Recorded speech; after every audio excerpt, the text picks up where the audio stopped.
Jesus and had him flogged severely.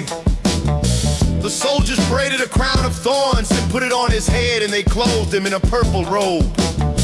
They came up to him again and again and said, "Hail, King of the Jews!" And they struck him repeatedly in the face.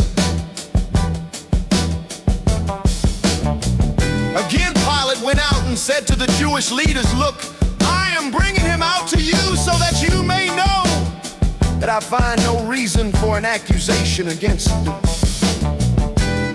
So Jesus came outside wearing the crown of thorns and the purple robe. Pilate said to them, "Look, here is the man." When the chief priests and their officers saw him, they shouted out, "Crucify him, crucify him." Pilate said, "You take him and crucify him. Certainly I find no reason for an accusation against him." The Jewish leaders replied, "We have a law, and according to our law, he ought to die because he claimed to be the Son of God."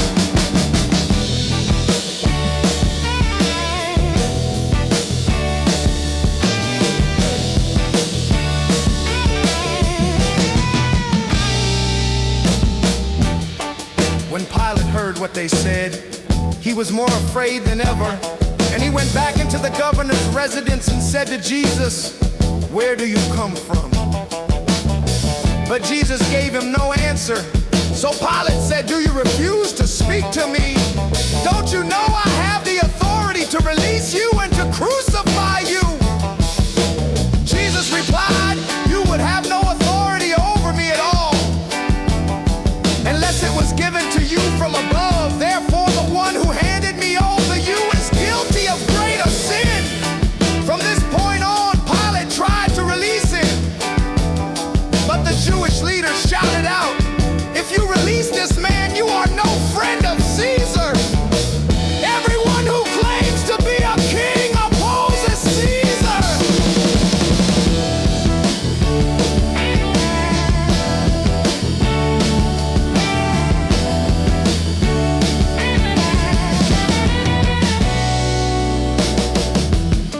When Pilate heard these words, he brought Jesus outside and sat down on the judgment seat in a place called the Stone Pavement, Gabbatha in Aramaic.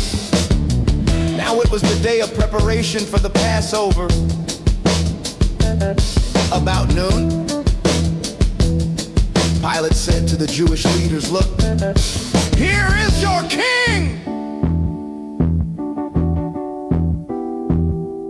Then they shouted out, "Away with him! Away with him! Crucify him!" Pilate asked, "Shall I crucify your king?" The high priest replied, "We have no king except Caesar."